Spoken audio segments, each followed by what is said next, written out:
question à travers votre téléphone mobile. Comme l'installation, pas une installation, mais le paramétrage de la solution prend 2 à 3 minutes, je vous invite à le faire d'ores et déjà, comme ça quand on démarrera, vous serez pleinement opérationnel et puis vous pourrez directement répondre aux questions qui vous seront proposées.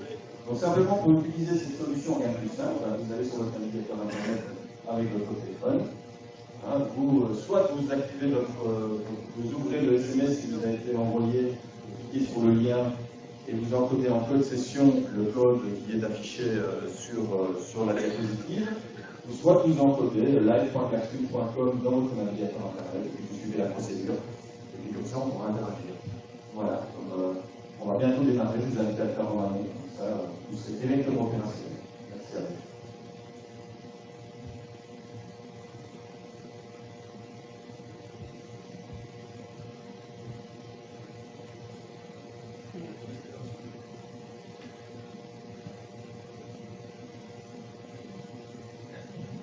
Bien, bonsoir à toutes et tous. Bienvenue pour cette 5e édition du plein air. On va essayer de garder le même esprit à plein air, c'est-à-dire à l'aube de l'été, quand la météo est clémente, c'est pas faire ce soir, en tout cas d'aborder des sujets, des enjeux assez cruciaux pour l'entreprise, et de façon assez légère. On peut aussi parler de sujets importants de façon légère. Et l'idée de plein air, c'est effectivement d'investiguer les nouveaux champs de l'entreprise. Nous avions, lors de notre première édition, parlé de mécénat. Lors de la seconde, quelque chose qui nous intéresse au premier chef, la RSE, la responsabilité sociétale de l'entreprise. La 3e édition avait traité des jeunes et des entreprises, mais d'un point de vue un peu original, on avait demandé aux jeunes de nous dire comment ils voyaient l'entreprise et comment ils la jugeaient, et ce qu'ils en attendaient, ce qui était pas intéressant. L'an dernier, nous avions évoqué les nouveaux modèles économiques, forcément. On avait parlé d'Uber, d'hybridation, de changement de modèles économiques. Et cette année, nous allons parler d'un sujet qui s'appelle l'économie de la fonctionnalité. L'économie de l'usage. Qui est réellement dans l'esprit de plein air, parce qu'il s'agit d'avoir un changement de paradigme sur l'économie et sur l'économie d'une entreprise. Pour inverser un peu son cerveau, changer de lunettes et regarder son modèle économique de façon radicalement différente. Alors pour illustrer cette thématique, nous allons recevoir Christophe Rampels, que vous avez entendu il y a quelques instants, qui est un enseignant schéma, qui vient de Nice, aujourd'hui même, et qui va nous, pendant 30 à 40 minutes, nous parler de cette fonctionnalité, l'économie de la fonctionnalité, et ensuite pour illustrer d'une façon pratique et pragmatique ce qu'elle peut être et comment elle peut se transformer dans l'entreprise. Nous allons recevoir 3 chefs d'entreprise du territoire de Rennes et qui vont nous dire comment, dans leur métier très différent, ils ont mis en œuvre cette réflexion stratégique en profondeur, celle de l'économie et de la société. Monsieur Christophe Rampels, je vous passe le micro pendant une bonne demi-heure. Merci. Merci à vous. Eh bien, une nouvelle fois, bonsoir à toutes et à tous. Je suis ravi d'être parmi vous ce soir, ravi de découvrir votre territoire. C'est une première pour moi, donc une soirée doublement positive. Alors effectivement, mon nom est Christophe Rampels. Je suis professeur dans une école de commerce, professeur en développement durable et en entrepreneuriat, obsédé par la question de concilier une performance économique avec une performance environnementale et une performance sociale. Comment peut-on relier ces trois angles d'un triangle de manière synergique? Ce qui est bon pour l'économique est bon pour l'environnement, ce qui est bon pour l'environnement est bon pour l'économique, bon pour le social, et bref, vous avez compris. Et donc, après avoir pas mal tourné autour de cette question, j'en suis arrivé à la conviction profonde que c'est au niveau du modèle économique d'entreprise que cette articulation travaille sur ce modèle de l'économie de la fonctionnalité. Alors le nom n'est pas très joli, certains me l'ont dit déjà ce soir. Vous allez voir que le contenu est beaucoup plus joli que le nom et l'étiquette. En tout cas, c'est ce que j'espère partager avec vous ce soir. Alors j'ai la chance également de travailler avec beaucoup de dirigeants d'entreprises, PME en tête. J'ai personnellement accompagné sur ces 5 dernières années une centaine de dirigeants et d'entreprises dans leur transition de modèle économique vers le FC. Et donc, c'est riche également de cette expérience pratique que je vais m'adresser à vous ce soir, en essayant bien évidemment d'être le plus interactif possible et d'être le plus illustratif possible. Alors, je vous l'ai dit, hein, Klaxoon est une start-up de Rennes, une start-up qui met en place de nouveaux outils d'interactivité, et on va la tester directement ensemble, puisque voilà, l'économie de la fonctionnalité, ça s'apparente pour certains à un gros mot. Okay, donc, ce que je vais vous proposer, eh bien, c'est de poser sur votre téléphone le mot-clé qui vous vient à l'esprit quand on vous évoque ce terme d'économie de la fonctionnalité.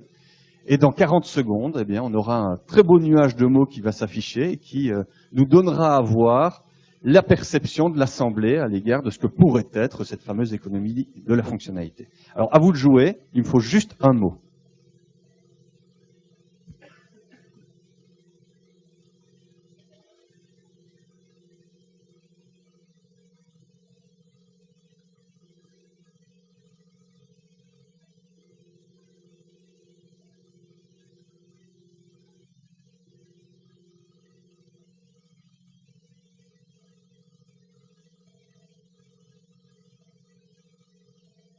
Déjà, à ce stade, il y en a un qui se dégage, hein, vous l'avez vu. Mais bon, vous avez été influencé par votre président, parce qu'il a parlé d'économie d'usage. Okay. Alors, si effectivement, il y a un mot qui est important dans l'économie de la fonctionnalité, et je vous parlerai également d'économie de la fonctionnalité et de la coopération, c'est l'usage. Pourquoi? Parce que nous allons essayer de développer des solutions au service d'une performance d'usage. Alors, on va essayer de découvrir un petit peu plus précisément tout ce que cela signifie. Alors, d'abord, l'économie de la fonctionnalité et de la coopération, je vous ferai la distinction entre les deux, c'est quoi? C'est une innovation stratégique de rupture. Une innovation stratégique de rupture, ça veut dire que c'est une innovation radicale. On change radicalement les règles du jeu, et en particulier, quand on parle de modèle économique, on change radicalement la manière de construire une performance d'entreprise, la manière de construire une rentabilité. Vous allez voir que la rentabilité va se construire à travers ce modèle sur une toute autre dynamique. On change radicalement les modes d'organisation du travail. Les modes d'organisation du travail, le mode de gouvernance au sein des organisations va être profondément impacté par cette transition vers la mise en œuvre de ce nouveau modèle économique. Et la nature des relations qu'on va avoir avec ces parties prenantes, internes, les collaborateurs, les collaboratrices, mais également externes, hein, l'ensemble des parties prenantes commerciales, les clients, les fournisseurs, éventuellement les sous-traitants, et l'ensemble des fonctions support, hein, votre comptable, votre agence de communication, eh bien tout ça va être modifié, avec un mot-clé, celui de la coopération. Alors je vous ai dit que l'économie de la fonctionnalité, on va dire l'EF et l'EFC, hein, pour faire simple, c'est une innovation en termes de modèle économique. Donc la première chose, c'est de se mettre d'accord sur ce qu'est un modèle économique. On a souvent tendance à ramener le modèle économique à la manière dont une entreprise gagne de l'argent. Et ce faisant, on confond modèle économique et modèle de revenu. Alors certes, le modèle de revenu, c'est sacrément important. Hein, comment une entreprise génère son chiffre d'affaires, comment elle dégage son cash. Mais le modèle économique va plus loin. Il va plus loin en intégrant la manière dont une entreprise développe son offre, c'est-à-dire quelle est la valeur qu'elle va apporter à un marché, comment va-t-elle la produire, cette valeur, comment va-t-elle la rendre disponible à ses clients, et puis finalement, et seulement au bout de cette chaîne, comment va-t-elle la monétiser. Donc, modèle économique, c'est qu'est-ce que j'apporte à mon marché, qu'est-ce que j'apporte à mon système client, quel est le produit, le service, la solution que je suis capable de lui apporter, quelle est la valeur que je crée. 2, comment je m'organise pour produire cette valeur, c'est-à-dire comment est-ce que je m'appuie sur mes équipes, mes hommes, mes femmes, ou plus exactement les hommes et les femmes de mon organisation, les ressources matérielles, les ressources immatérielles que sont les connaissances, les compétences, les ressources financières. Ben, comment est-ce que de tout ça, je fabrique le produit que je suis censé fabriquer ou que je délivre le service que je suis censé délivrer? Comment je le rends disponible à mes clients? Se pose la question de la distribution. Se pose également la question de l'appropriation de la valeur. Est-ce qu'aujourd'hui, vos clients comprennent bien la valeur que vous êtes censé leur apporter? Est-ce qu'ils se représentent correctement l'ensemble des bénéfices dont vous êtes porteur?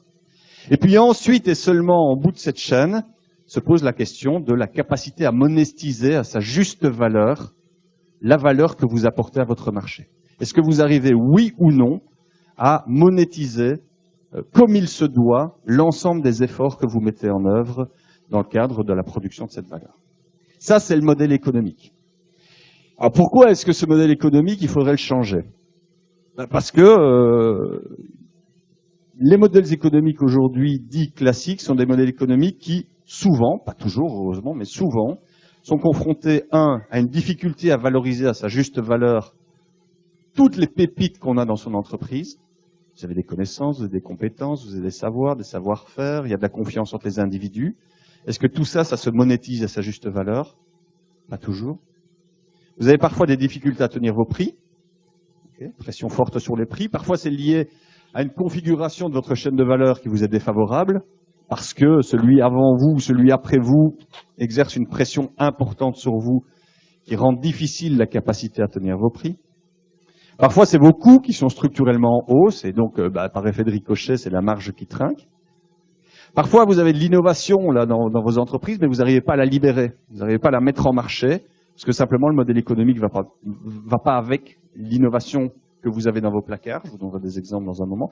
Enfin bref, on a toute une série de raisons qui peuvent à un moment donné nous amener à envisager de changer de modèle économique. Et puis, il y a des visions plus heureuses, hein. On peut avoir un modèle économique qui va bien.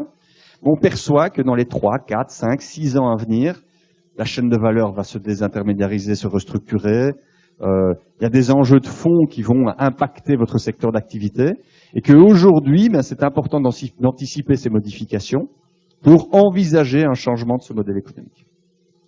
Alors, Klaxoon va venir à notre rescousse et on va vous poser une deuxième question. Okay. Il y a évidemment, de par le lieu même où nous situons, beaucoup de dirigeants d'entreprise dans cette salle, de dirigeants, de dirigeantes. Et donc, je vais vous demander de répondre à une question simple.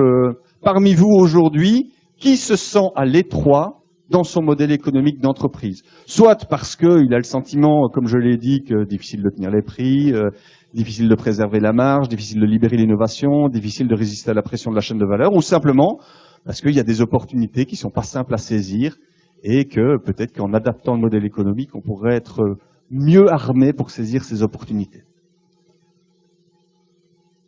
Alors, les réponses se construisent, suspense.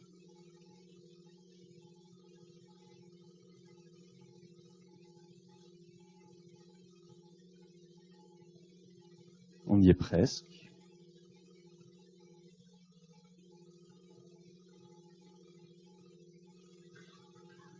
Il me semble qu'on peut cliquer sur la réponse. Eh bien, vous êtes une majorité, 65%, à considérer que faire évoluer votre modèle économique est quelque chose, en tout cas, qui est dans votre radar. Pourquoi? Simplement parce que vous êtes à l'étroit dans votre modèle économique actuel. Okay. 65% de l'audience, c'est 2 entreprises sur 3. Alors maintenant, on va rentrer dans cette fameuse économie de la fonctionnalité. On va essayer de la découvrir. Si vous ouvrez un journal, souvent, on vous dit l'économie de la fonctionnalité, c'est abandonner l'idée que vous allez vendre un produit, mais c'est le mettre à disposition de vos clients moyennant une facturation à l'usage. Dit plus simplement, c'est louer plutôt que vendre. Jusqu'ici, je vendais des machines à laver. Eh ben, demain, je peux mettre les machines à laver à disposition des ménages, moyennant une facturation au cycle de lavage. Et là, je suis dans l'économie de la fonctionnalité. Alors d'abord, quel est l'intérêt de faire cette affaire? Parce que passer d'une logique de vente à une logique de location, est-ce que ça présente un intérêt économique, environnemental, social? Premier intérêt économique couplé à de l'environnemental, c'est que lorsque vous vendez une machine à laver à votre ménage, vous perdez la main sur cet objet. Ça veut dire que le ménage va utiliser cette machine, et puis quand cette machine elle arrivera à sa fin de vie, eh bien elle sera éliminée, jetée, mise en décharge, et le ménage achètera une nouvelle machine. Deuxième problème, quand vous êtes fabricant et que vous avez un marché qui est saturé, un marché saturé c'est un marché qui est plein, ce qui va conditionner votre demande et donc le réachat, c'est le marché de remplacement. Donc vous avez un intérêt économique à ce que votre machine elle dure suffisamment longtemps pour être compétitive par rapport aux autres marques sur le marché. Mais il vaut quand même pas mieux qu'elle dure infiniment plus longtemps parce que sinon c'est tout ce temps que vous aurez à attendre pour le remplacement de la machine. D'où un concept dont vous avez peut-être déjà entendu parler, l'obsolescence programmée, qui consiste à dire on va quand même mettre la pédale sur le frein sur la durée de vie de nos produits. Et c'est tout à fait légitime par rapport au modèle économique de vente. Quand on vend, quand le modèle économique d'une entreprise, c'est du volume, je dois vendre plus d'argent pour gagner plus, je dois vendre plus, de produits ou de services pour gagner plus d'argent, et que mon marché, il est saturé, il est plein, C'est le marché de remplacement qui tire la demande. Donc là, on est dans une impasse. Alors maintenant, si je vous loue le lave-linge, tant qu'il produira son service, il produira du revenu. Donc déjà, j'ai un intérêt économique à ce que ce lave-linge il dure le plus longtemps possible. Donc déjà, l'obsolescence programmée, on lui a tordu le cou. Deuxièmement, moi, fabricant de lave-linge, je sais que tôt ou tard, restant propriétaire de ce lave-linge, je sais que tôt ou tard, je le récupérerai. Okay. Alors si je le récupère et que je le fous à la casse, je suis un idiot parce que j'ai internalisé un coût qui était autrefois supporté par le client, qui est le coût de la gestion du produit en fin de vie. C'est pas du tout intéressant. Donc je vais plutôt essayer de reconcevoir mes machines à laver dans l'idée que le jour où je les récupérerai, je vais essayer de les démonter au maximum, de récupérer un maximum de composants pour les réintroduire dans les nouvelles générations de machines. Et ce faisant, je mets en œuvre quelque chose que peut-être vous avez d'ores et déjà entendu, qui s'appelle l'économie circulaire. L'économie circulaire, c'est quoi? C'est la capacité à boucler des boucles en termes de flux de matière ou de flux d'énergie et à faire en sorte que, plutôt que de créer des systèmes économiques linéaires où on extrait de la ressource, on la transforme, on fabrique des produits, on l'utilise et puis on le jette, on rentre dans une boucle où au terme de la fin d'un cycle d'utilisation d'un produit, on peut récupérer un maximum de composants de ce dit produit pour les réintroduire dans de nouveaux cycles économiques. Et ça permet de gagner de l'argent puisque, imaginons que vous êtes un fabricant de machines à laver et que vous réussissez à récupérer 70% des composants d'une ancienne machine pour les réintégrer dans une nouvelle machine, ça veut dire que comparativement à un concurrent qui fabriquerait sa machine depuis de la matière vierge, vous avez déjà un bénéfice coût de quasiment 70%. Alors, pas tout à fait, parce qu'il y a des opérations de défabrication, de refabrication, de nettoyage, mais ça veut dire que vous ne devez intégrer que 30% de matière vierge. Donc vous êtes beaucoup plus résilient par rapport à éventuellement l'évolution du cours de vos matières premières. Alors ça a l'air sacrément séduisant cette affaire. Nouvelle question klaxoon. À votre avis, ce que je viens de vous présenter et qui s'appelle dans le langage un peu technique le modèle locatif centré usage, est-ce qu'à votre avis, ça vous paraît pleinement satisfaisant cette affaire par rapport à ma volonté de créer une synergie positive entre une performance économique, une performance environnementale et une performance sociale? Alors je vous invite à répondre oui ou non.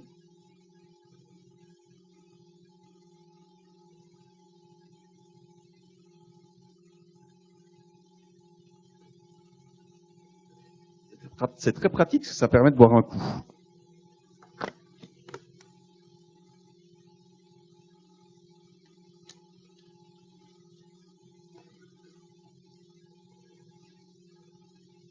Bon, il me semble qu'on peut aller à la réponse. Ah, il y a de l'hésitation. Hein. Il y a de l'hésitation. On ne sait pas trop. Est-ce que c'est bien, pas bien? Alors c'est un modèle qui, indiscutablement, est vertueux. Vertueux pourquoi? Parce que je vous ai dit que déjà, il permettait d'articuler des enjeux environnementaux avec des enjeux financiers et économiques. Vous pouvez générer une forte plus-value environnementale tout en améliorant vos marges, en réduisant vos structures de coûts et en créant un revenu récurrent. Donc effectivement, ça a l'air sympa. Alors c'est sympa si vous êtes un fabricant de lave-linge, un fabricant de frigo ou un fabricant de photocopieurs. Par contre, je ne sais pas si ça vous parle beaucoup si vous êtes un agriculteur et que vous vendez des produits de maraîchage. Parce que louer des pommes ou des tomates, c'est pas évident.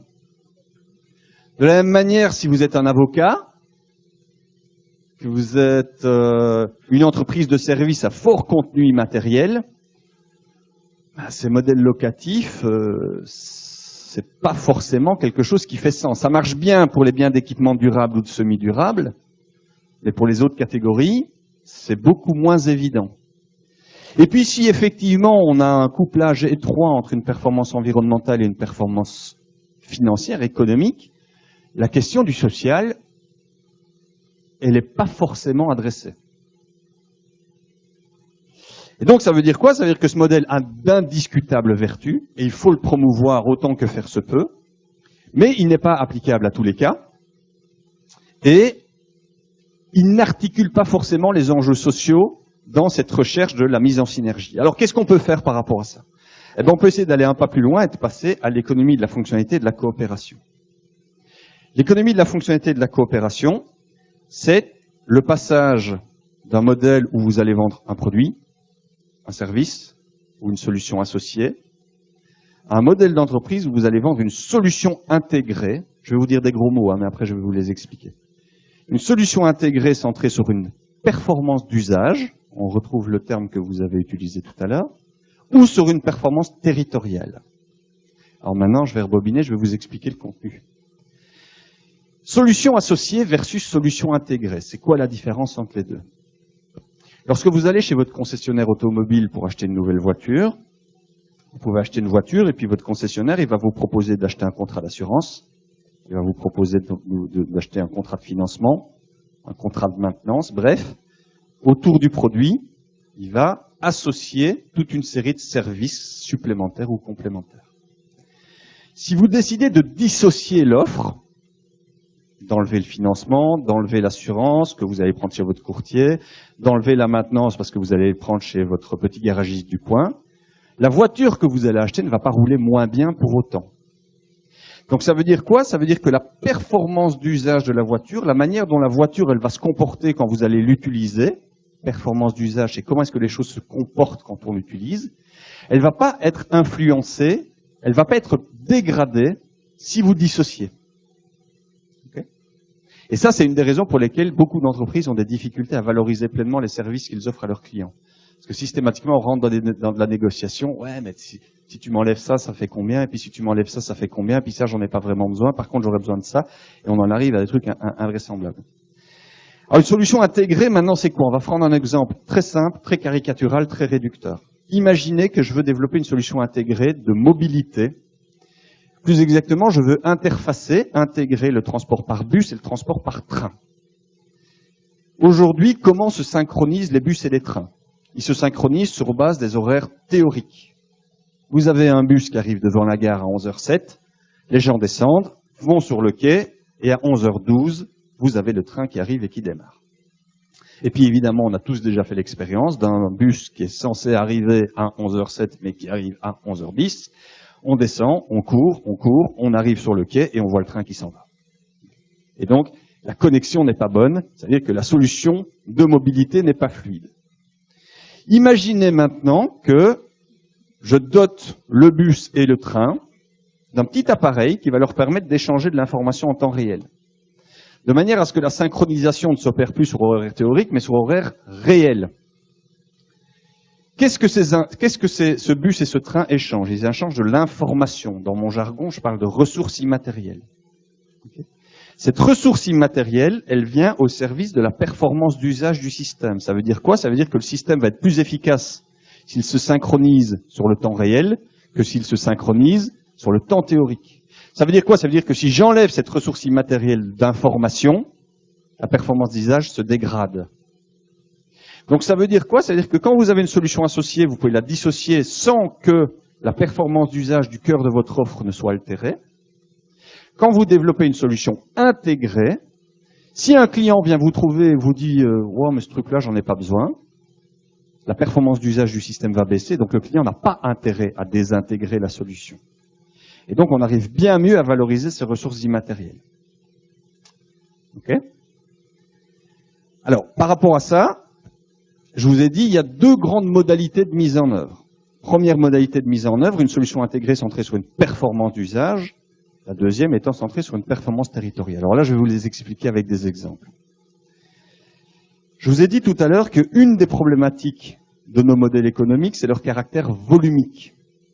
Alors je vais aller dans quelque chose d'assez caricatural, mais ça a le mérite d'être parlant.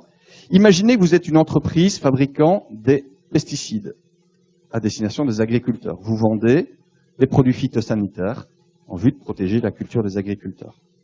Vous êtes dans un modèle volumique, vous avez donc un intérêt à vendre toujours plus de produits, extrêmement peu résilient et extrêmement combatif via du lobbying à toute mesure, notamment réglementaire, qui viserait à réduire la quantité de pesticides épandus dans les champs. Okay, donc une difficulté à vous synchroniser avec les attentes sociétales d'un État, d'une population, de toute une série de parties prenantes. Et donc vous vous dites, mais qu'est-ce que je peux faire? Alors, ce que vous pouvez faire, c'est réinterroger le besoin fondamental auquel votre produit répond. Quelle est la raison d'être de votre produit? Très souvent, le produit tord le besoin. Si demain, je ne vous le souhaite pas, vous crachez votre voiture, vous direz « j'ai besoin d'une nouvelle voiture ». Vous ne direz pas « j'ai besoin d'une solution de mobilité ». Okay. Eh bien, dans le cas présent, le pesticide, l'agriculteur, il dit « j'ai besoin de pesticides ». Mais la raison profonde pour laquelle il a besoin de pesticides, c'est pour protéger ses cultures. Imaginez maintenant que je vende à l'agriculteur non plus des bidons de pesticides, mais une solution intégrée de protection de culture facturée à l'hectare.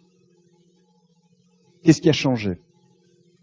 1, le pesticide qui, dans le modèle 1, était le moteur de mon revenu, devient, dans le modèle 2, un coût que j'ai un intérêt économique à minimiser. Donc ça veut dire que au moins je mets du pesticide dans le champ pour atteindre le niveau de protection escompté, au plus ma marge est confortable.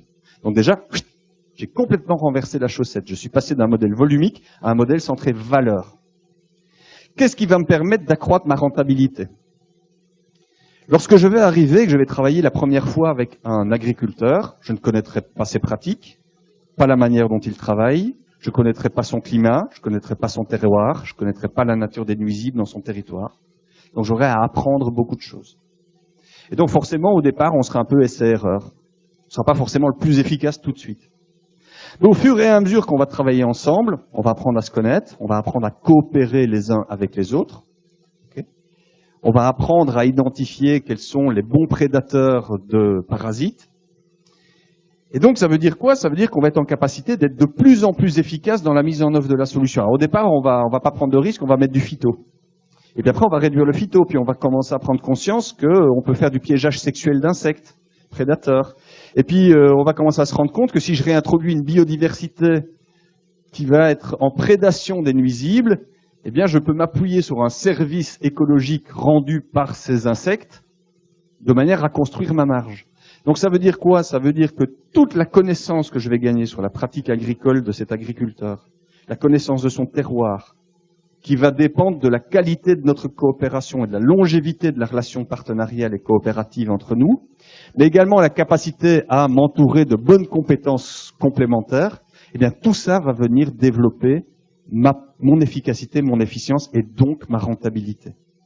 Donc ça veut dire quoi? Ça veut dire que la rentabilité, elle est désormais tirée par les ressources immatérielles, qui sont extrêmement abondantes. Contrairement aux ressources matérielles qui sont finies et qui s'usent à leur usage, les ressources immatérielles sont potentiellement infinies et elles peuvent se développer à travers l'usage. La confiance se développe à travers une relation. Quand on utilise une ressource immatérielle, elle se développe. Quand on utilise une ressource matérielle, elle se dégrade. Okay. Autre exemple rapide. J'ai accompagné une entreprise qui vend, au départ, elle vend des solutions d'emballage isothermes pour produits thermosensibles. Dit plus simplement, des caisses réfrigérées pour transporter des vaccins. Quand vous allez à la plage avec votre rosé, vous avez votre big bag avec le pain de glace, et ben, eux, ils vendent ça, version industrielle pour transporter des vaccins. Okay. Le critère de performance d'usage, c'est la capacité du vaccin à arriver à destination sans être sorti de son intervalle de température autorisé. Ce qu'on appelle le time out of range, la durée pendant laquelle le vaccin sort de sa zone de température. Et au plus il sort de sa zone tolérée de température, au plus son efficacité baisse. S'il gèle, il est bon pour la benne. Les statistiques moyennes dans le secteur pharma sont calamiteuses en matière d'envoi de produits thermosensibles. Je n'oserais pas vous dire la statistique parce qu'elle est un peu confidentielle, mais elle est catastrophique, très mauvais.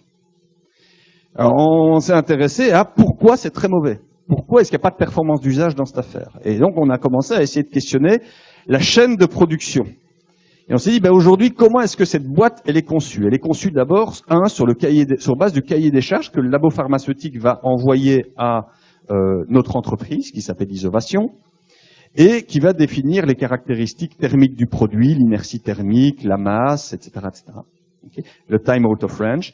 Et comme ils ont un taux de casse catastrophique, ils ont tendance à resserrer les contraintes. Ça veut dire qu'un produit qui pourrait tolérer du 2,8 pendant toute la durée du transport, ils vont dire, ben, moi, il me faut du 4,6.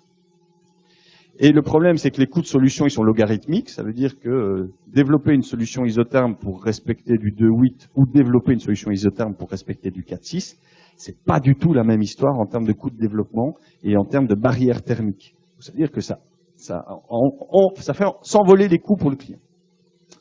Deuxième élément, si vous devez envoyer un produit depuis Lyon-Syntex jusqu'à Cape Town en Afrique du Sud, vous, ce qui va définir votre paramètre de conception du produit, c'est la température extérieure que votre produit va rencontrer pendant toute sa chaîne logistique. Et là, il y a un grand livre qui reprend toutes les bonnes pratiques de distribution de produits de santé et qui offre des profils de température théoriques selon les différentes zones du monde, été, hiver, jour, nuit, etc. Et donc, sur base de ça, vous créez un profil de température théorique. Et puis vous concevez votre solution, et puis la solution elle s'en va, et puis souvent elle arrive endommagée à son point d'arrivée. Et donc on se dit, c'est tout à fait foireux cette affaire, il faut qu'on puisse comprendre d'où vient le problème. Le premier problème, notre entreprise elle a développé des enregistreurs de température qu'elle a l'obligation légale de mettre dans les colis. Elle n'avait jamais pensé à mettre l'enregistreur en dehors du colis. On a dit, tu en mets un dedans, tu en mets un dehors. Et puis sans grande surprise, on a eu un profil de température théorique et un profil de température réelle qui avait juste rien à voir. Donc ça veut dire que vous dimensionnez une solution sur une donnée non pertinente. Déjà c'est mort. Deuxièmement, vous ne connaissez pas le plan de transport. Et quand on a commencé à s'intéresser à un plan de transport, je vous donnais l'exemple de Lyon-Cape Town tout à l'heure, c'était à dessein. Parce que quand on a commencé à s'intéresser, on a vu que Lyon-Cape Town, ça faisait Lyon-Bruxelles, Bruxelles-Copenhague, Copenhague, je sais plus où en Afrique, et puis Cape Town. Donc complètement foireux.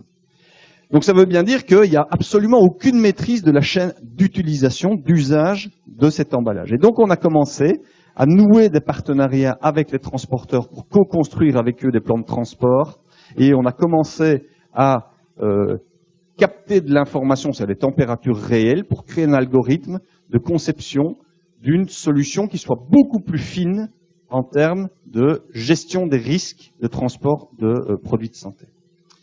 Aujourd'hui, notre entreprise, elle ne vend plus d'emballage. Elle vend une solution intégrée de gestion du risque dans le transport de produits de santé. Le premier test qu'on a mis en œuvre, le premier, au doigt mouillé, vraiment, on était au super doigt mouillé, il a permis à l'entreprise de réduire de 50% la quantité de matières premières utilisées pour fabriquer sa caisse, moins 48 exactement. Il a permis de diviser par 2 le prix pour le client, et il a pratiquement permis de doubler sa marge. Ça marche. Donc aujourd'hui, cette entreprise, elle ne fabrique plus, elle ne vend plus des boîtes, elle développe une solution intégrée de gestion des risques en matière de transport de produits de santé. Et donc, vous voyez qu'en rentrant sur des logiques de performance d'usage et en modifiant les paramètres de facturation, eh bien, on arrive à faire des choses assez intéressantes. Alors, je vous ai dit tout à l'heure, il y a 2 approches dans le FC. Il y a je fais de la performance d'usage, c'est-à-dire que j'ai pas un rapport particulier au territoire. 2, je développe une performance territoriale, c'est-à-dire que moi, entreprise, je vais essayer d'adresser des problématiques de territoire d'une manière performante. Là aussi, on a accompagné un dirigeant qui est situé dans le Nord-Pas-de-Calais, que tu connais bien, Aurélien, qui s'appelle Mohamed. Et Mohamed, il a un centre d'appel. Alors, il aime à dire que c'est le seul Marocain à avoir un centre d'appel en France, là où la majorité des Français a délocalisé au Maroc. Et son centre d'appel, il fait quoi? Il fait de la gestion d'agenda de médecins. Donc, en substance, quand vous téléphonez à votre médecin, c'est un téléopérateur et une téléopératrice de chez eux, en tout cas si vous êtes dans le Nord-Pas-de-Calais, qui prend l'appel et qui planifie. Modèle volumique, facturé au nombre d'appels. Problématique territoriale, un cauchemar. 1, une insuffisance de médecins dans le Nord-Pas-de-Calais, qui génère 2, des délais complètement fous pour les patients sur certains types de pathologies. Vous avez un problème ophtalmologique et vous voulez voir un ophtalmo à Lille, il s'agit d'être patient, 8 mois en moyenne. Okay. 3, compte tenu de l'énorme pression sur les médecins, il y a un taux d'accident cardiovasculaire, un taux d'incidence de maladies psychosociales et un taux de suicide auprès de la population de médecins très significativement supérieur à la moyenne nationale. Et pour couronner le tout, le problème de désertification médicale, qui n'est pas un problème propre au Nord-Pas-de-Calais, est très largement accentué dans le territoire. Donc ça, c'est la photo avec laquelle on démarre. Et on se dit, qu'est-ce qu'on peut faire là-dedans? Alors la première chose qu'on a faite, c'est ouvrir le capot du modèle économique, ouvrir le capot de cette entreprise et regarder dans les ressources immatérielles que cette entreprise possédait. Et on s'est rendu compte, alors je vous le fais vite, mais on s'est rendu compte après un moment que l'entreprise, elle avait la capacité d'identifier les médecins potentiellement à risque en termes de santé. Comment c'est possible? Quand vous gérez l'agenda d'un médecin, il y a une ouverture de ligne, donc vous savez l'heure à laquelle il commence sa journée. Il y a une fermeture de ligne, vous savez donc à quelle heure il termine sa journée. Et comme c'est vous qui planifiez ses rendez-vous, là vous savez très exactement quelle est la cadence de son travail. Et puis en sus, vous l'avez au téléphone 4, 5, 6, 7 fois par jour. Et donc, si vous formez vos collaborateurs et vos collaboratrices à la détection des signaux faibles, eh bien, vous commencez à être en capacité d'identifier parmi la population de vos médecins celles et ceux qui sont vraiment au bord de la rupture. Et donc, ça veut dire quoi? Ça veut dire qu'on a une ressource immatérielle, là, une information, qui est potentiellement porteuse d'effets utiles. Elle peut nous rendre service, cette information, puisqu'on sait qui va craquer. Et donc, en toute logique, si on sait qui va craquer, il faudrait prioritairement décharger ces médecins-là pour renvoyer les patients vers d'autres cabinets. Le problème, c'est que tout le système, il est saturé. Alors, on retourne à notre analyse, et on regarde un petit peu comment les flux de patients, ça marche au sein du territoire. Et puis, on se rend compte de quoi? On se rend compte qu'il y a en fait une médecine à deux vitesses qui se développe dans le Nord-Pas-de-Calais. Il y a les gens qui n'ont pas d'argent et qui attendent, et il y a les gens qui ont de l'argent et qui prennent le TGV pour aller se faire soigner à Paris. Parce qu'à Paris, la situation, elle est exactement inverse. Parce qu'évidemment, quand on voit que tout le monde part à Paris, enfin, tous ceux qui ont les moyens partent à Paris pour avoir accès à des médecins rapidement, on se demande ce qui se passe à Paris. Donc on va voir à Paris, et à Paris, on réalise que les médecins, ils ont pas assez de boulot. Il y a trop de médecins à Paris. Et donc on se dit, c'est un peu couillon, parce qu'on a plein de patients qui descendent, on a un système complètement engorgé, est-ce qu'on pourrait pas imaginer de faire monter des médecins à Lille, ou dans le Nord-Pas-de-Calais, pour désengorger le système? Alors on va voir quelques médecins, on leur dit, tiens, est-ce que vous accepteriez de monter 2, 3 jours semaine, et nous, on vous garantit un agenda plein. Donc vous pouvez vivre dignement de votre pratique. Le problème, c'est que ces gens qui arrivent, il faut qu'ils trouvent un cabinet pour exercer. Or, les cabinets, ils sont utilisés. Donc c'est là qu'on retourne à notre analyse et qu'on se rappelle que, mais il y avait des cabinets, il y avait des problématiques de désertification médicale. Donc on va dans une collectivité territoriale, on va dans une ville et on va trouver la mairie et on dit monsieur le maire ou madame la maire, est-ce que vous seriez prêt à mettre à disposition du système un local infrastructuré? Dans l'affirmative, nous on réintègre une offre médicale dans votre territoire. Et il y a des maires qui ont trouvé ça formidable et qui ont dit banco, on y va. Et donc vous voyez apparaître les contours d'un nouveau service, une nouvelle solution intégrée, qui est désormais une solution intégrée de régulation de flux de patients à l'échelle d'un territoire, en vue de prévenir la santé des médecins, qui fonctionne super bien, qui permet de répondre à une vraie problématique territoriale, et qui se fonde sur une coopération mise en œuvre avec un ensemble de parties prenantes beaucoup plus large. Alors voilà, l'économie de la fonctionnalité de la coopération, c'est ça. C'est la capacité de passer d'un modèle où vous vendez un produit, un service, une solution associée que vos clients ne cessent d'essayer de dissocier pour gagner 3 francs 3 sous, à une logique où vous allez passer à une solution intégrée, où vous allez faire de la performance d'usage ou de la performance territoriale le guide de votre action. Et si vous arrivez à être malin sur la facturation, à chaque fois que vous allez améliorer votre capacité à être plus performant sur le plan de l'usage ou sur le plan de la dynamique territoriale, et ça passe par l'immatériel, vous améliorez vos marges. Et si vous mettez en place une gouvernance sympa, à chaque amélioration de votre marge, vous en faites profiter d'un pourcentage donné votre client. Comme ça, il y a une convergence d'intérêts, il y a un intérêt gagnant-gagnant qui se met en œuvre entre le client et vous, et un moyen de le fidéliser, non plus en essayant de le verrouiller, mais en lui rendant un service toujours plus pertinent, toujours plus efficace. Voilà, ça c'est l'économie de la fonctionnalité de la coopération. Alors on a un dernier klaxon, pour voir un peu comment vous, aujourd'hui, dans vos entreprises, vous avez le sentiment de valoriser les ressources immatérielles dont vous êtes détenteur. Hein, je vous ai dit ici que dans mon centre d'appel, il y avait une information là qui produisait rien. Et aujourd'hui, cette information, c'est devenu le pivot central du déploiement de ce nouveau service. Je vous ai dit qu'avec l'agriculteur, la qualité de la coopération avec l'agriculteur, le niveau de confiance qui pouvait se construire au fil du temps avec l'agriculteur contribuait directement à la rentabilité. Ça augmente la marge. Et donc la question est la suivante. Est-ce qu'aujourd'hui, dans vos entreprises, les connaissances, les compétences, la confiance interne, externe, verticale, horizontale, est-ce que la qualité de la coopération, est-ce que tout ça se met au service, 1, de la valeur monétaire et 2, de la valeur non monétaire de votre entreprise? Est-ce que vous arrivez à métamorphoser tout ça, à valoriser tout ça au mieux? On se donne 2-3 secondes pour voir le résultat et pour que je boive un petit coup.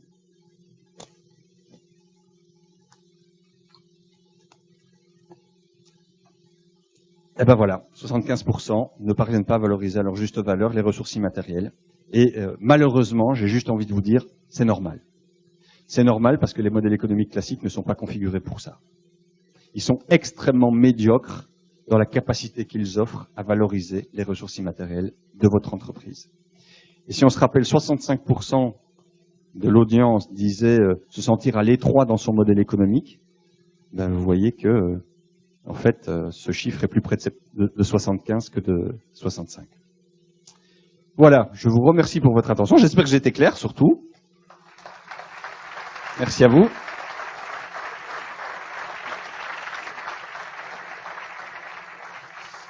Et j'invite maintenant nos 3 témoins pour la suite de la soirée. Hein, j'ai parlé beaucoup, et donc maintenant, je vais presque me taire.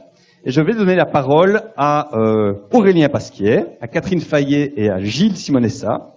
Vous allez les découvrir au fur et à mesure de nos échanges, vous allez découvrir leurs activités.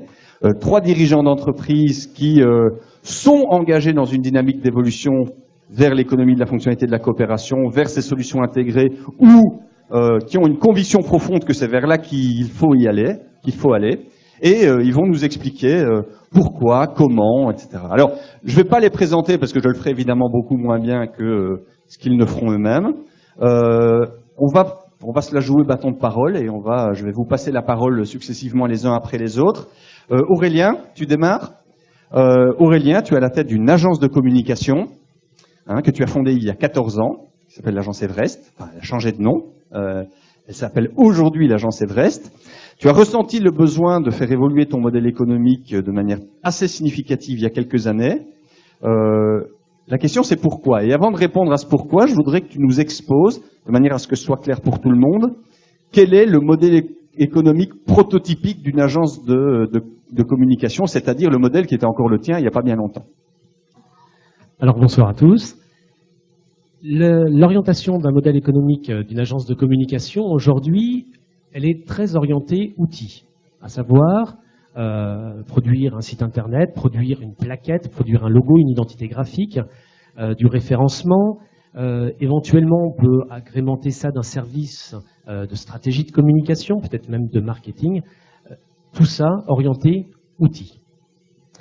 Ça crée et ça génère aujourd'hui parfois un problème de visibilité. Les agences de com, qu'est-ce qu'elles font? Je ne sais pas trop, est-ce qu'elle est que dans le web de le digital, est-ce qu'elle va un peu plus loin, l'événementiel, la rédaction, le contenu ou pas? On a parfois, et on a compris à un moment qu'il y avait ce déficit de visibilité et de compréhension. On avait également la partie confiance, comme un certain nombre de métiers, bon, j'en cite pas d'autres, je parlerai que du mien, de confiance, c'est-à-dire est-ce qu'ils vendent que du vent, les agences de com, on achète des choses, ça va pas forcément fonctionner, qu'est-ce qu'il va y avoir derrière? Avec un fonctionnement qui était simple, à savoir, les gens arrivent avec, nos clients arrivent avec un cahier des charges, on leur fait un devis, il y a une négociation, à partir de la négo, il va y avoir un contrat, si le contrat fonctionne bien, donc il y a développement Et éventuellement, on se rend compte que, ah bah non, vu que le cahier des charges en amont fonctionnait pas forcément parce qu'il n'a pas été nécessairement produit par des professionnels de la communication, ça amène des modifications et donc des avenants. Et donc, ils nous demandent toujours de payer. Cette petite tension là, régulière, récurrente qu'on sentait, plus la notion de très forte concurrence, parce que ne serait-ce que sur Rennes, il y a un grand nombre d'agences de communication qui ont toutes leurs particularités. Néanmoins, elles sont vues comme agences de communication. Et donc, des clients qui ont parfois des difficultés à percevoir la valeur dont on est susceptible de réellement pouvoir leur apporter. Cette question de la différenciation, comment est-ce qu'on la présente? Alors, nous, dans notre agence, on avait effectivement une particularité, c'est d'avoir l'ensemble des outils en interne, à la fois de la production de sites, de référencement, de plaquettes, de graphisme et de stratégie de communication, plus la partie vidéo. J'ai mes très chers collaborateurs qui sont des experts dans chacun de ces domaines-là, et ce n'était pas forcément clair pour les clients de les accompagner sur l'offre globale. Donc voilà aujourd'hui ce qu'il y a et ce qui s'est passé sur le constat qui était ce constat de tension, le constat de la très forte concurrence et de la dévalorisation parfois du produit, l'envie de créer quelque chose d'un peu plus loin, et puis de rencontrer il y a 3 ans Christophe, peut-être que pour vous ça aurait été le cas ce soir, grâce également au Centre des jeunes dirigeants, d'apercevoir un petit bout de l'économie de la fonctionnalité, et puis d'entendre parler de l'obsolescence programmée, et de me dire, s'il y a bien un métier où il y a de l'obsolescence, c'est bien la com. Ça va être dur, c'est peut-être pas que pour le produit, mais même dans le service, je devrais pouvoir être capable d'innover dans ce sens-là. Merci à toi. Catherine Fayet, bonsoir. Vous êtes la dirigeante de Lacroix Sofrel. Est-ce que vous pouvez expliquer à notre auditoire ce qu'est votre entreprise, les métiers qui sont les vôtres, ce que vous vendez? Et comme c'est quand même un peu technique, votre affaire, si vous pouviez donner des exemples, je pense que ça aiderait tout le monde à bien comprendre ce que vous faites. Donc Lacroix Sofrel, c'est une entreprise qui est basée à Verne-sur-Sèche. C'est une société qui existe depuis plus de 40 ans, qui appartient à un groupe familial, le groupe Lacroix, basé à Nantes, qui fait à peu près un peu plus de 400 millions d'euros de chiffre d'affaires, qui a 4000 personnes. Et nous sommes, nous, la plus petite entité de ce groupe. On fait 40 millions d'euros de chiffre d'affaires. On est 150, on a une filiale en Espagne et en Italie. On fait à peu près 25% de notre chiffre d'affaires à l'export. Nos clients, ce sont des grands exploitants, ce sont des exploitants de réseaux d'eau et de chaleur, donc Veolia, Sorn, aussi la SPL, Eau du Bassin Rennais. Donc ce sont des gens qui ont typiquement des installations réparties sur le territoire et qui vont avoir besoin de communiquer des informations entre un réservoir, une station de pompage, une sous-station de chaleur, et qui vont avoir besoin d'actionner un certain nombre de moteurs, de pompes, de vannes pour pouvoir opérer leur réseau. Donc nous, notre cœur de métier, c'est de faire des automates communicants. Donc un automate communicant, c'est quelque chose qui va mesurer quelque chose, prendre une information, qui l'analyse et qui va engager une action en fonction de l'information qu'il a reçue. Donc l'exemple le plus parlant, c'est les réservoirs. Pour que vous ayez de l'eau à votre robinet, il faut qu'il y ait de l'eau dans les réservoirs à la bonne pression et au bon niveau pour que quand vous ouvriez le robinet, ça coule. Et donc, chaque fois que le niveau de réservoir baisse, eh bien, il faut démarrer des stations de pompage qui sont en bas et qui vont pomper l'eau. Donc, il y a fort longtemps, avant 76 en général, tout ça, c'était des opérations faites à la main. Il fallait envoyer un exploitant qui allait ouvrir, démarrer la pompe, attendre que le réservoir se remplisse, l'arrêter. Aujourd'hui, ça se fait de façon automatique. Donc notre cœur de compétence, c'est la transmission de la donnée et le fait de pouvoir actionner. Donc nous, on est au cœur de ce qu'on appelle le contrôle commande, le machine to machine, et nos cœurs de compétence, c'est de l'électronique, de la télécom et de l'automate. Voilà. Donc ça, c'est notre métier. Super, et on passe notre vie dans des réseaux cachés avec des produits qui sont donc des boîtiers en plastique truffés d'électronique et de solutions télécom. Merci Catherine, je pense que c'est clair pour tout le monde. Gilles, bonsoir. Alors bonsoir. Gilles, jusqu'il n'y a pas bien longtemps, vous étiez un concepteur, un fabricant et un distributeur de produits de chauffage, de production d'eau chaude sanitaire. Est-ce que vous pouvez nous expliquer les fondements de votre société et vos métiers historiques? Et puis on verra un petit peu comment ça a évolué par la suite. Alors, concepteur, intégrateur en fait en solutions pour la production d'eau chaude sanitaire et de chauffage à destination plutôt du résidentiel habitat et du petit tertiaire. Donc en fait, notre métier, c'est d'intégrer des briques technologiques pour les réunir et vendre une solution, soit donc pour les deux fonctions, hein, chauffage et eau chaude sanitaire, ça c'était la base. Nos clients sont des distributeurs de type Saint-Gobain Distribution, Rexel, les grands groupes de distribution qui vendent nos produits, nos solutions, donc à destination des installateurs chauffagistes, électriciens, plombiers, et qui l'installent chez vous, dans vos maisons, dans votre habitation. Voilà notre cœur de métier. Et on a démarré en 2011, alors on est beaucoup plus petit, on est en 2011. Nous sommes 11 salariés et 15 agents commerciaux, on couvre le territoire français. Merci Gilles. Catherine, revenons à votre entreprise. Alors en général, quand une entreprise envisage de faire évoluer son modèle économique, c'est parce qu'elle a des cailloux dans la chaussure, c'est parce qu'éventuellement le modèle économique commence à s'essouffler. Rien de tout ça chez vous. Vous avez un modèle économique qui va bien, vous avez une rentabilité qui est au rendez-vous, et pourtant vous avez envie de changer de modèle économique. Alors expliquez-nous d'où vient cette motivation. Alors la motivation, elle est liée au fait que le monde et la gestion de la valeur, sur la chaîne de la valeur sur laquelle on est, donc nous on capture de la donnée, on l'analyse, on la transmet et on actionne. Et avant, la principale vertu, c'était de savoir transmettre de la donnée. La première chose, c'est qu'aujourd'hui, on a une banalisation totale de la communication. Alors demain, vous achetez une cafetière, elle sait communiquer, elle émet une donnée qui émet sur votre box et vous avez de la donnée. Donc le métier, notre cœur de métier devient extrêmement banal. Ça, c'est la première chose. Et la valeur pour le client, elle n'est pas tellement sur le fait d'émettre de la donnée, elle va être sur le fait d'avoir une représentation de la donnée qui le rend tout de suite intelligent. Je vous donne un autre petit exemple. Dans la nature, vous avez, notamment dans l'assainissement, des postes de relevage. Donc vous avez 2 pompes qui doivent transmettre des effluents, donc pas très propres, et il y a toujours 2 pompes pour avoir un secours. Quand ça déborde et qu'on mesure que ça déborde, eh bien, s'il pleut, c'est normal, ça veut dire qu'il faut attendre la fin de la pluie. Et par contre, quand il fait sec et que ça déborde, c'est que vous avez une pompe en panne et du coup, il faut avoir une alarme et faire venir un exploitant très rapidement. Donc ce que je veux dire par là, c'est que la valeur, elle n'est pas juste de transmettre la donnée, le niveau monte, elle est dans le fait de pouvoir la contextualiser et de donner une information utile, lisible immédiatement par un opérateur élémentaire, hein, quelqu'un qui fait de la veille sur le réseau, pour qu'il puisse intervenir. Donc nous, ce qui nous a mobilisés, c'est de se dire, attention, notre cœur de métier devient très banal, la communication de la donnée, et par contre, la valeur va se déplacer vers quelles sont les données que j'ai autour de moi, comment je peux les capturer et comment je peux les rendre lisibles et efficaces pour mon client. Alors sur base de cette modification, de ce déplacement de la valeur, quelles sont les orientations stratégiques que ça ouvre pour vous et comment est-ce que vous imaginez pouvoir faire évoluer votre modèle pour justement suivre ce déplacement de la valeur et puis rester au cœur de là où ça se joue? D'abord, ce que je viens de vous raconter, là, ça reste quand même assez conceptuel pour mes équipes, qui sont des équipes d'ingénieurs, de techniciens, d'opérateurs, qui travaillent dans une entreprise depuis 40 ans où tout va bien, qui a de la croissance, qui est rentable, etc. Donc, on y va petit à petit. Le point d'ancrage, c'est la notion de cas d'usage. C'est-à-dire de s'interroger systématiquement sur qu'est-ce que le client va faire du produit et quel est l'avantage que ça crée pour lui? Est-ce qu'il va passer moins de temps? Moi, mes concurrents, ils s'appellent Siemens, Schneider, etc. J'ai des gens en face de moi qui savent aussi de quoi ils parlent. Donc, je dois aussi apporter une preuve tangible et quotidienne de la valeur ajoutée que je dégage.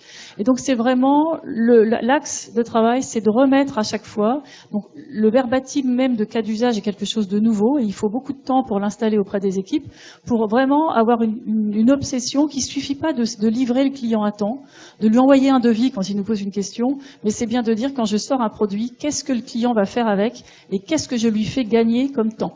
Est-ce qu'il va être plus rapide avec moi? Par exemple, quand vous avez un appareil, je ne sais pas si vous avez déjà des appareils type Netatmo, Withings, des appareils de registre du BI pour piloter votre chauffage ou avoir la température. Si quand vous ouvrez la boîte, déjà, le produit est moche, si il faut lire une notice en 10 pages, si c'est compliqué, la plupart du temps, vous allez renoncer et ensuite détruire la réputation de la société à laquelle vous avez acheté le produit. Donc nous, il faut aussi qu'on soit sur ce registre-là, de penser ce que le client va faire au moment où il ouvre le carton, parce que nous, on a un produit, au moment où il ouvre le carton, c'est de dire comment il va l'installer, comment il va le préparer, le technicien, il va avoir quoi, un tournevis dans sa poche, il va être sur un escalier, il va être au sec, il va avoir un ordinateur, pouvoir le paramétrer, le faire avant. C'est vraiment se mettre dans une situation où on est capable donc de décrire et de chiffrer. Donc c'est pas forcément des euros, parce que parfois c'est compliqué, mais c'est de se dire, eh bien tiens, avec un Siemens, il va mettre 3 heures pour le paramétrer, avec nous, il mettra 1 heure. Et donc je recalcule, et là on calcule sur une durée de vie du produit ce que ça donne pour le client. Mais c'est vraiment de dire, ok, tu me racontes des trucs, tu m'expliques des solutions techniques, parce qu'on est dans le registre, on aime beaucoup nos produits, on aime beaucoup les solutions techniques qui marchent, mais le client, ça lui rapporte quoi?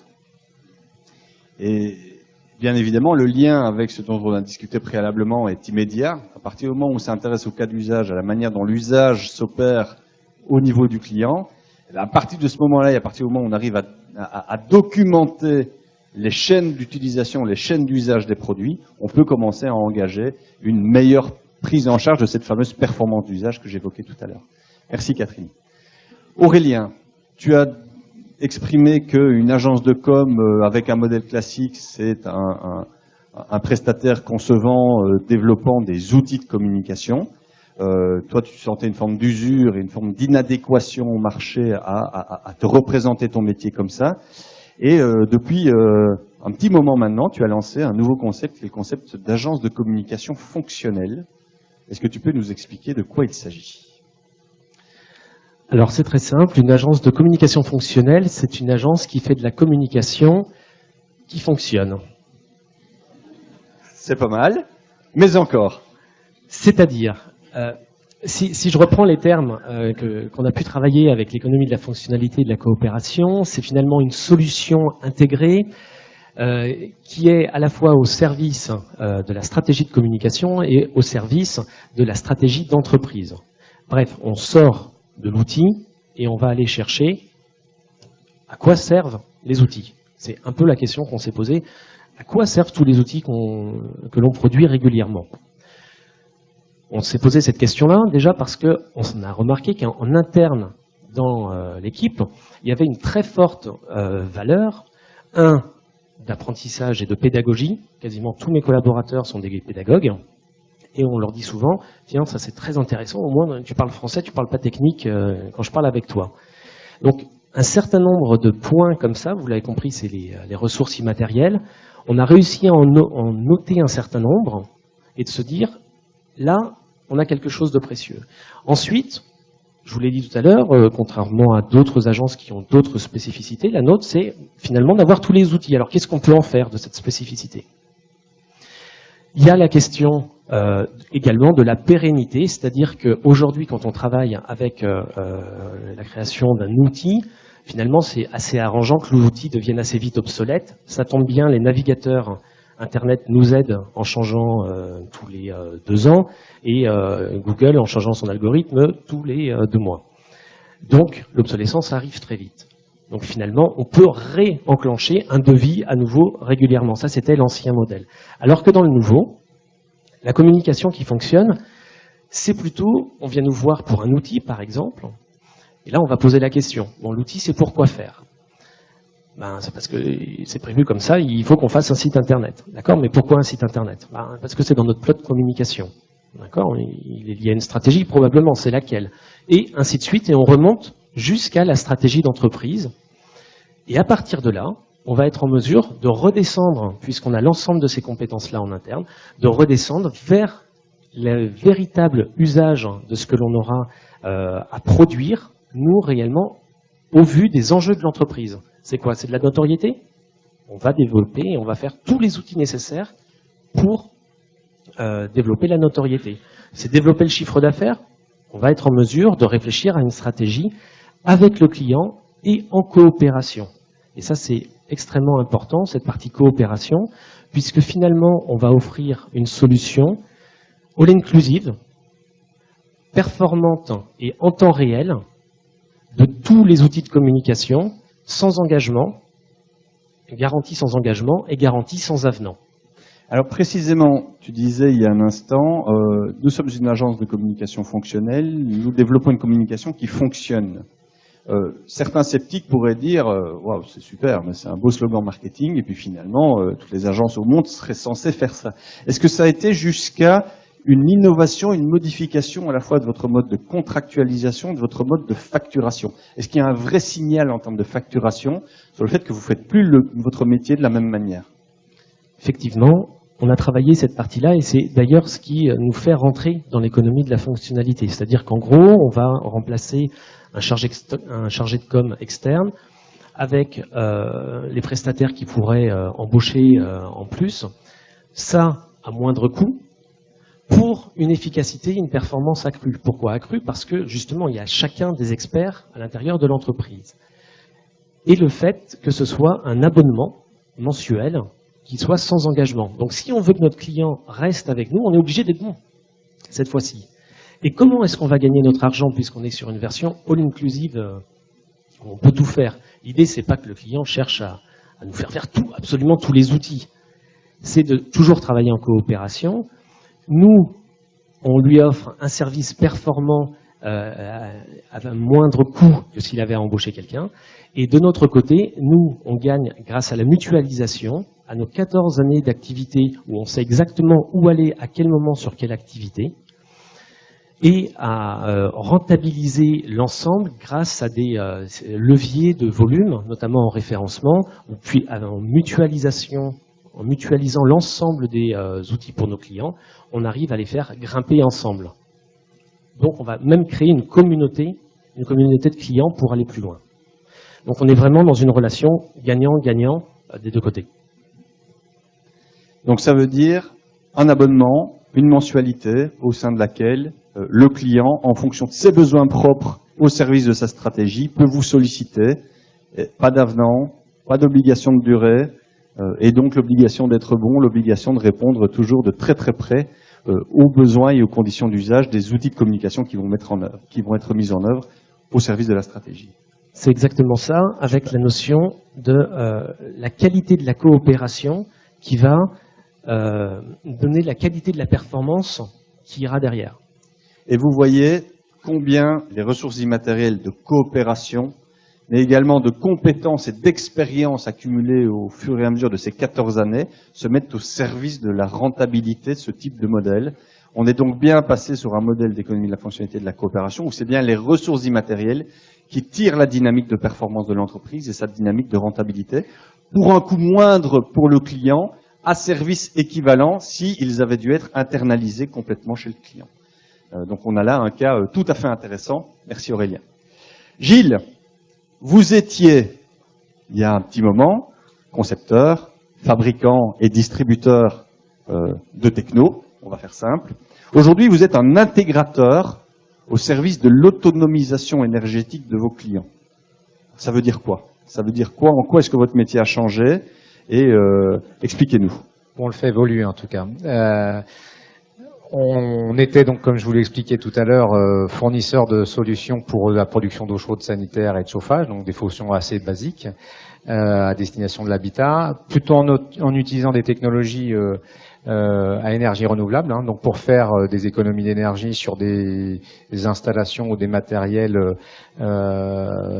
qui dans le temps consommaient beaucoup plus. On est parti de constats et d'opportunités en fait. Donc le constat c'est on va avoir d'un côté réglementaire des performances de bâtiments de plus en plus intéressantes, donc des consommations de chauffage qui vont diminuer voire disparaître, et on s'est dit qu'il fallait qu'on acquiert une compétence supplémentaire à notre offre, qui est celle de la qualité de l'air intérieur, puisqu'en fait les bâtiments devenant plus performants, ils ont besoin aussi de respirer, ou de mieux respirer, parce qu'en fait ils sont de plus en plus étanches. Donc pour ça on est passé par une croissance externe il y a 2 ans, pour acquérir la compétence tout simplement de la ventilation dans la maison et d'apprendre ce métier qui était différent de nos premières briques technologiques. Avec ces 3 fonctions, on sait que le chauffage, comme je vous l'ai dit, va disparaître de plus en plus et on va faire des systèmes, ce qu'on appelle des systèmes 3 en 1. C'est-à-dire que c'est le même système qui va faire la production d'eau chaude sanitaire, la production de chauffage et également la ventilation. Donc c'est ce qu'on appelle du 3 en 1 modulaire. On avait les 3 compétences, on les a réunies. Et puis on est parti aussi sur un autre constat, c'est de se dire, maintenant qu'on a les 3 systèmes, on représente 80% de la facture énergétique de l'habitat. Donc 80% de la facture énergétique de l'habitat, sachant que le marché, et là c'est une opportunité, va vers l'autoconsommation avec notamment de la production in situ par du photovoltaïque, qui est le plus déployé aujourd'hui, qui est accessible. On s'est dit, il faut qu'on acquiert aussi cette compétence pour pouvoir dimensionner la production d'énergie in situ Parce que qui mieux que nous pouvons déterminer les besoins de la maison, sachant que c'est nous qui consommons 80% avec nos équipements. Donc une fois qu'on est arrivé avec ces 4 briques technologiques, là du coup on vend un système, et je dis mais on va pas au bout de la promesse. Parce que si je vends ça brique par brique, même si elles sont vendues toutes ensemble, mais qu'elles ne communiquent pas ensemble, on a un problème. C'est-à-dire que le client va être content, mais ça rejoint un petit peu la réflexion de tout à l'heure, quand il va commencer à vouloir utiliser son système de chauffage, de ventilation, d'eau chaude sanitaire, et en plus de voir quelles sont les économies générées par la production produite tous les jours, il va falloir une interface. Donc l'interface, on se dit mais on n'est pas loin de la domotique, puisqu'on parlait de la domotique il y a depuis de nombreuses années, les technologies n'étaient pas forcément toujours disponibles ou coûteuses, et aujourd'hui c'est accessible. Donc on a travaillé en partenariat avec un industriel bien connu dans la région qui s'appelle Deltador, et puis on a travaillé sur un cahier des charges, et on a intégré en fait la possibilité d'avoir la domotique, ou en tout cas au moins le pilotage de nos équipements pour qu'ils soient simples, accessibles à l'utilisateur. Et là, du coup, maintenant, on est devenu intégrateur d'une solution globale qui, pour la maison, fournit l'eau chaude, le chauffage, la ventilation, et qui va produire l'énergie pour ses propres équipements. En matière de reconfiguration de votre rôle dans la chaîne de valeur, ça donne quoi? Autrefois, vous étiez un fournisseur de matériel à destination d'opérateurs dans votre chaîne. Aujourd'hui, qu'est-ce que vous apportez à qui et comment les relations ont évolué?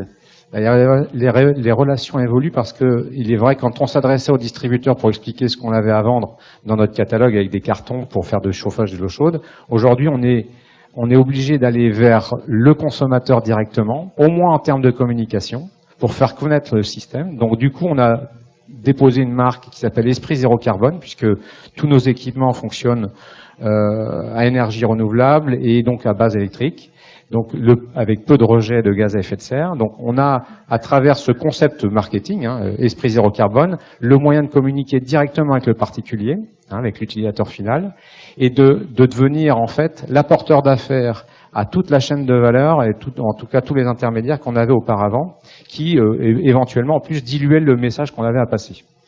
Donc en effet, on a changé notre mode de communication. On a un site internet qui va être ouvert à partir du mois d'octobre. Et en fait, on va communiquer directement avec l'utilisateur, on va le solliciter, et on va devenir un petit peu le maître d'œuvre, en tout cas de la mise en relation avec nos différents partenaires, puisqu'il est important de garder la chaîne de valeur avec laquelle on travaille. Mais on va travailler de manière collaborative. Et d'ailleurs, en plus de ce site internet qui permet en fait de communiquer avec le consommateur et évidemment de trouver des prospects, on va travailler en mode collaboratif avec une plateforme numérique collaborative pour que tout se passe bien et qu'on évite la contre-référence. Parce que c'est toujours notre crainte. On a quand même des matériels techniques et il faut absolument qu'on apporte un service et un conseil à chaque étape du projet. Donc c'est ce qu'on va faire avec cette plateforme. Merci Gilles. Et ce qui est très intéressant dans votre cas, c'est qu'on voit que qui dit se soucier de la performance d'usage à partir du moment où on parle d'une habitation, nécessite de se rapprocher du ménage, de l'habitant, mais nécessite aussi de reconfigurer le rôle que l'on opère dans sa chaîne de valeur en faisant de la qualité de la coopération entre les différents intervenants de cette chaîne un enjeu fondamental qui se met au service de la performance qui va déboucher in fine auprès des clients. Donc à nouveau, on voit combien la qualité de la coopération dont vous allez être un facilitateur, eh bien, va pouvoir venir au service d'une performance d'usage accrue en matière d'autonomisation énergétique et de confort dans l'habitat sur les 3 postes que sont le chauffage, la production d'eau chaude sanitaire et la ventilation. Merci beaucoup. Aurélien, on revient à toi. Tu as mis en place ton modèle il y a environ 2 ans. Le bilan aujourd'hui, c'est quoi? Aujourd'hui, c'est un très très bon bilan. Déjà, financier, parce qu'on a nettement augmenté la rentabilité de l'entreprise et le chiffre d'affaires, enfin, et le chiffre d'affaires et la rentabilité. Ça, c'est le premier point. On a recréé un lien avec nos clients qui est hyper agréable, à savoir un peu la technique du oui et en plus, plutôt que du oui mais. On nous appelait, non, ouais, je comprends bien, mais c'est pas inclus dans le devis, vous savez. Alors que là, c'est l'inverse. Le collaborateur, il est en mesure l'appel et de dire, d'accord, vous m'avez demandé une modification, là, on va le faire, il n'y a aucun souci. Et en plus, je suis en train de me dire que ce serait peut-être intéressant qu'on en parle sur les réseaux sociaux et peut-être qu'on crée une invitation en parallèle. On n'en a pas pour longtemps, on vous envoie ça dans l'après-midi. Là, c'est une réelle avancée. Pour les collaborateurs, ils prennent réellement un grand plaisir à pouvoir accompagner les structures, à avoir une autonomie en interne. Et dans la relation client, où finalement, il n'y a plus rien à gérer en termes financiers une fois que l'offre elle est déterminée. On va également avoir un aspect proactif de déterminer en amont, où on va gérer justement en disant attention, il y aura tel événement à tel moment, tel événement, tel événement. Donc ça nous permet de nous organiser sur l'ensemble de l'année. Très bon bilan donc en interne, très bon bilan aussi financier. Les experts comptables sont ravis comme tout, surtout moi. Et l'autre point, c'est la capacité de changement quand même, qui n'est pas anodine, c'est-à-dire qu'on a dû monter en compétence sur un certain nombre de points. On a dû déjà réorganiser l'agence, on a dû embaucher, et ça c'est super. Trouver une organisation unique pour gérer avec un système de gestion du temps et de la performance de nos outils. Imaginer des sections de rentabilité de communication. Donc voilà, il y a eu un certain nombre de points, mais qui viennent de très loin, puisque finalement, c'est le point sur lequel je voudrais arriver maintenant, c'est qu'on avait déjà innové, mais depuis longtemps.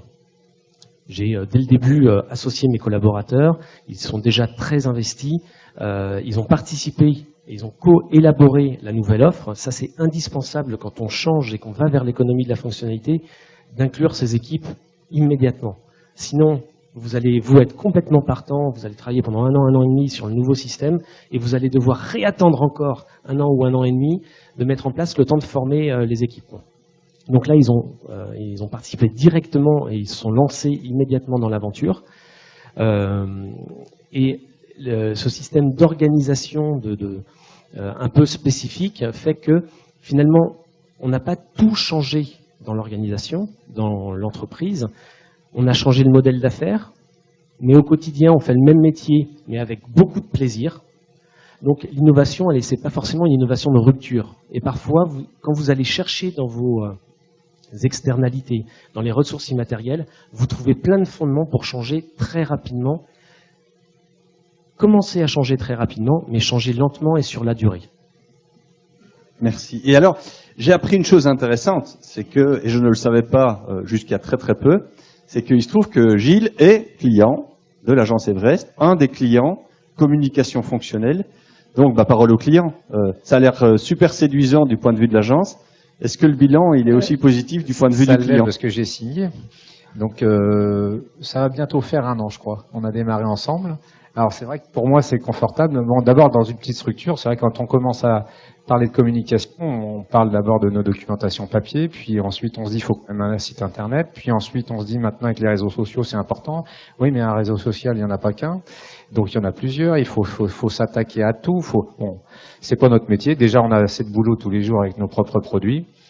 Donc là, on a la chance d'être suivi et accompagné sur tous ces registres-là à travers un seul interlocuteur, ou en tout cas au moins une seule structure accessible. Et puis une fois qu'on a connaissance de toute l'équipe, chacun dans sa sens, eh bien on peut s'adresser à chacun quand on veut.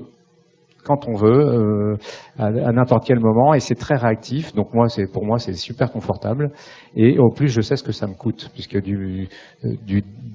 chaque mois, je sais ce que ça me coûte. Donc, dans mon année, mon budget communication est maîtrisé, et ça, c'est parfait. Et en plus, on a changé, du coup, notre mode de fonctionnement. Avant, on partait tout le temps du papier, puis on se dit, on va voir ce qu'on peut prendre du papier pour mettre sur le numérique. Et là, maintenant, on a fait un transfert, on part du numérique, et on fait que quelques extractions de papier. Donc là, ça va dans le sens des économies aussi pour l'environnement. Super, merci beaucoup. Catherine, vous aviez un modèle qui allait bien, on l'a dit. Vous avez le désir d'en changer, vous en avez expliqué de manière très très claire les raisons. Vous commencez à initier ce changement culturel vers le cas d'usage au sein de l'entreprise.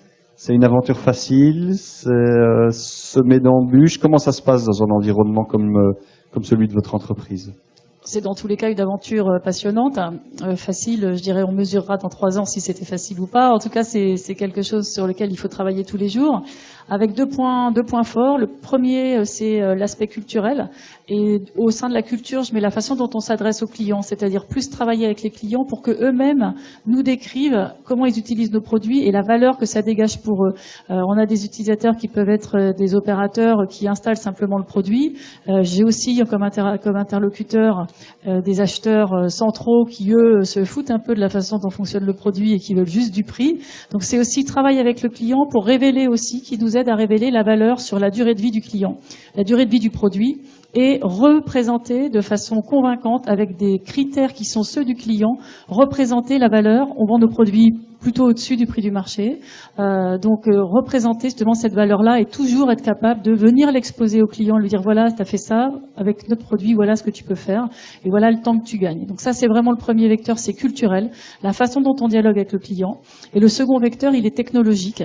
On a aujourd'hui des produits qui sont dans un écosystème qui devient de plus en plus complexe, puisque tout communique, la pompe, la vanne, le dégrilleur, tout est capable d'émettre de la donnée. On a longtemps vécu sur des modèles où on était un petit peu tout seul, donc on n'avait pas besoin des autres pour fonctionner. Là, l'enjeu, en termes de technologie, il est autour de l'interopérabilité, c'est-à-dire en quoi mon produit sait communiquer avec le produit d'à côté. Même si c'est celui d'un concurrent, je ne peux pas me permettre de m'isoler dans l'écosystème qui est celui de nos clients. Donc là où on était 80% en protocole propriétaire, eh bien il faut qu'on regarde des startups, des acteurs beaucoup plus agiles qui arrivent avec des dynamiques où ils ouvrent tout, 80% en open source, et ils disent bah tiens, moi mon produit, regarde, tu peux rentrer comme ci, comme ça, tu peux transformer tout.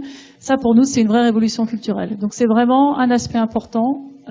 La relation au client d'un point de vue culturel, et puis le deuxième volet, l'aspect technologique. Super, merci beaucoup. Alors, un petit aparté. On a accompagné un jour une entreprise qui faisait de l'installation de chauffage. Et cette entreprise, au terme, très rapidement, des gains rapides, très rapidement, le dirigeant de cette entreprise commence à s'articuler, enjeu d'usage, etc. Et puis il est appelé par un client, par un prospect. Il se rend chez le prospect et le prospect lui dit bonjour, je voudrais une chaudière. Et notre dirigeant répond du tac au tac, très bien, de quelle couleur la voulez-vous? Rouge, vert, bleu ou jaune? Le client est un petit peu déstabilisé. Il a dit attendez, je comprends pas. Bah, si vous me demandez une chaudière, c'est que vous aimez l'objet. Donc non. Dis sérieusement, vous n'avez pas besoin d'une chaudière. Vous avez besoin de confort thermique. Moi, pour appréhender le confort thermique dans votre maison, j'ai besoin de comprendre comment vous y vivez. Eh bien, la relation commerciale avait changé, il a obtenu l'affaire et il n'a pas mis de chaudière. Il a mis un autre système. Vous voyez comment, à un moment donné, cette manière d'aborder le client, non pas par le produit, mais par l'usage, par la finalité du produit, la raison d'être du produit, va jusqu'à modifier toutes les strates de l'entreprise, en ce compris bien évidemment les modes de commercialisation. Gilles, je vais vous donner le mot ou l'intervention de clôture. Quand on part sur de l'intégration, on sait où ça commence, on ne sait pas où ça s'arrête. Parce que en fait, on rentre dans une dynamique où, comme on s'intéresse aux usages et qu'on les maîtrise de mieux en mieux, eh bien, on voit apparaître de nouveaux éléments qu'on n'avait pas forcément anticipés. Est-ce que d'ores et déjà aujourd'hui, cette nouvelle posture que vous avez adoptée, qui est une posture d'intégration, une posture intégrative, vous ouvre des perspectives vers des marchés que vous ne soupçonniez pas il y a peu de temps encore? Oui, parce que avec la marque Esprit Zéro Carbone, d'abord c'est très large, c'est pas forcément marqué équipement technique du bâtiment. Hein. Et étant donné qu'on est dans les économies d'énergie, qu'on est plutôt sur la voie verte, j'avais à un moment donné envie de changer de voiture et que passer d'une voiture moins polluante à une voiture à mobilité la moins polluante possible. Donc j'ai basculé en voiture électrique et je me suis dit la mobilité s'invite chez vous, ce sera un bon slogan. Et du coup, comme on est en train de faire des économies d'énergie sur le bâtiment, le poste eau chaude sanitaire, je vais donner un chiffre, représente environ 3000 kWh par an pour une famille de 4 à 5 personnes. 3000 kW électriques consommés à la facture. Et nous, on fait tous les efforts possibles pour descendre cette facture à, bon, zéro, ce serait super, mais 500-600 kW, ce qui est déjà très très bon. Et quand on vient rajouter une voiture électrique pour la recharger chez soi, on est à environ 2 ou 3 000 kilowatts pour 10 000 km par an. Ce qui est en général l'usage d'une voiture électrique, puisque c'est la seconde voiture de la famille. Alors je dis c'est dommage, on fait tous ces efforts-là pour remettre de la consommation. En plus, on a des problématiques quand même de fourniture électrique dans nos régions, particulièrement la Bretagne. Donc j'ai dit, à ce moment-là, la mobilité s'invite chez vous. Quand Esprit Zéro Carbone est installé dans une maison, en fait, on va pouvoir produire, soit pour recharger la voiture, soit au moins pour compenser les kilowatts qu'on aura consommés pour rouler. Donc en fait, on a quelques expérimentations aujourd'hui qui démontrent que on est passé de 14-15 000 kilowatts sur une maison consommée à 7 000 usage de la mobilité comprise. Donc voilà, c'est vrai que c'est une nouvelle opportunité. Du coup, ça ouvre aussi un champ de prescripteurs énorme, parce qu'en fait, dans la fonction de chauffage dans laquelle je vis depuis toujours, certains le savent, je suis né dedans, eh bien, on a toujours envie que les gens prennent plus de moyens pour son confort, puisqu'on parle de confort thermique. On se lave tous les jours, on se chauffe 220 jours par an, et on met moins d'argent que dans la mobilité. Et pourtant là, on a trouvé un moyen de dire mobilité s'invite chez vous, et quand vous investissez, vous pouvez investir de façon globale. La voiture devient un équipement de la maison. Exactement. Magnifique. Bien, écoutez, je pense qu'on peut les applaudir. Merci à vous trois pour votre témoignage.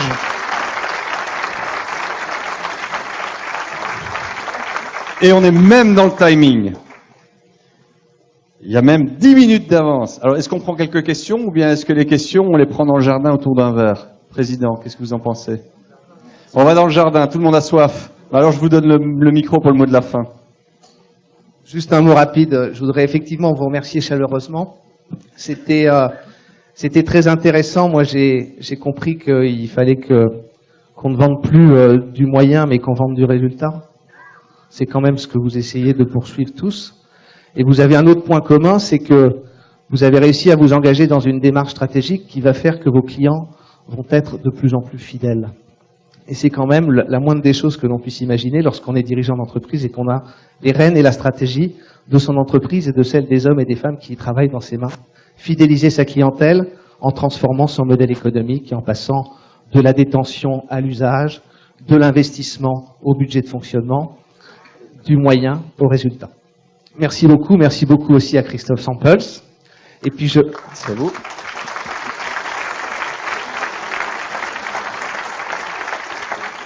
J'espère, et c'est l'esprit de ces soirées plein air, c'est que avant l'été, où on prend un peu de recul sur son activité, on a peut-être le temps de réfléchir à des choses différemment, que ce que vous avez entendu ce soir va vous mettre en mouvement pour penser la révolution de votre modèle économique, ce qui est toujours plus difficile pour une entreprise existante et traditionnelle que pour une start-up qui démarre, nouvel acteur et qui peut penser son modèle différemment dès le début. Donc ça vous demandera encore plus d'efforts, mais c'est la condition pour fidéliser vos clients demain, parce que vous devenez des fournisseurs de résultats et non plus simplement de moyens, et donc on n'est plus dans la vente.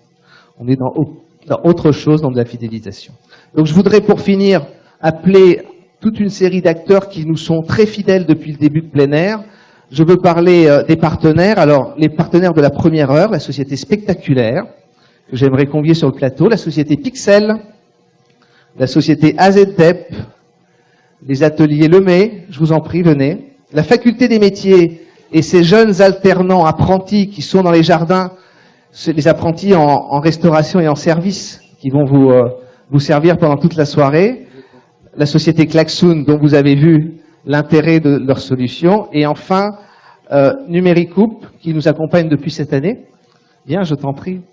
Et aussi les équipes de la Chambre de commerce et d'industrie, le marketing, Sylvie Guillerme, etc., toutes ces équipes que je vous invite à venir, parce que cet événement, c'est ce moment-là, ce sont ces intervenants et ces chefs d'entreprise, mais c'est aussi ce qui va se passer ensuite dans le jardin, et nous avons un peu de chance ce soir car il ne pleut pas, ou en tout cas la pluie s'est arrêtée, et l'objectif c'est aussi de réseauter, parce que nous avons besoin de nous sentir tous en réseau sur notre territoire. Merci à tous, et excellent été à tous.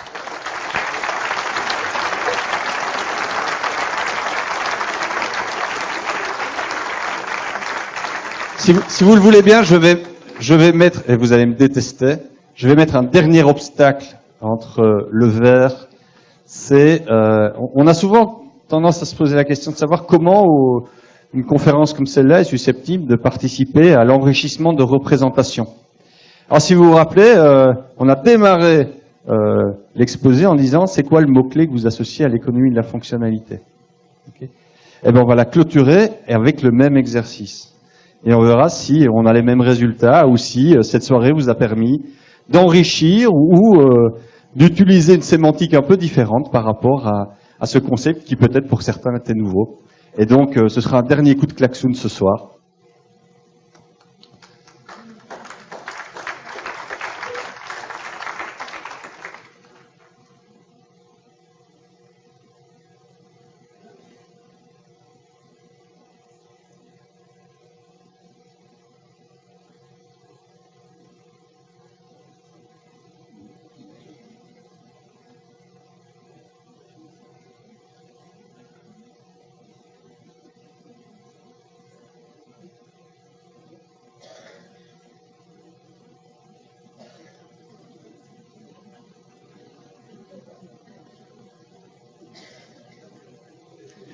En tout cas, une chose est sûre, c'est que les représentations se sont diversifiées et que une invitation à une nouvelle forme de performance, ça c'est le genre de projet qui se discute bien autour d'un verre. Donc à votre bonne santé.